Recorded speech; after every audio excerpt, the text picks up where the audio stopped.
କଣ କରୁଛୁ? ମାଛ ଭାଜୁଛି ଆଉ କଣ କରୁ ମାଛ? ମାଛ ହଁ ମାଛ ତରକାରୀ କଣ କରୁ ନା କଣ? ତରକାରୀ କରୁ ନା? ହଁ ସୋରିଷ ବଟା କରିଦେବା ଆଉ ଲେଟ୍ ହେଲାଣି ଏତେବେଳେ ହେଲାଣି ସୋରିଷ ବଟା ହେଲେ ଜଲ୍ଦି ହେଇଯିବ। ଆଉ ପିଲା ଖାଇବେ ନା କଣ? ହଁ ପିଲା ଖାଇବେ ତାଙ୍କ ପାଇଁ ପୁଣି ଚକୁଳି କରିବି। ମାଛ ଭାଜିବି ତା ପାଇଁ ପୁଣି ଆଉ କଣ କରିବୁ?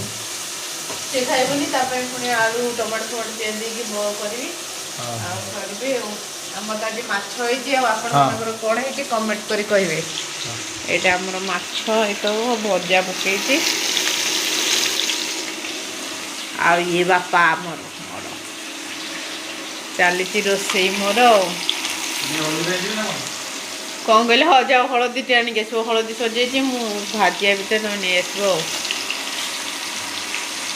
କେଉଁ ମାଛ କମେଣ୍ଟରେ ନିହାତି ଜଣେଇବେ ଆପଣମାନଙ୍କର କ'ଣ ରୋଷେଇ ହେଇଛି।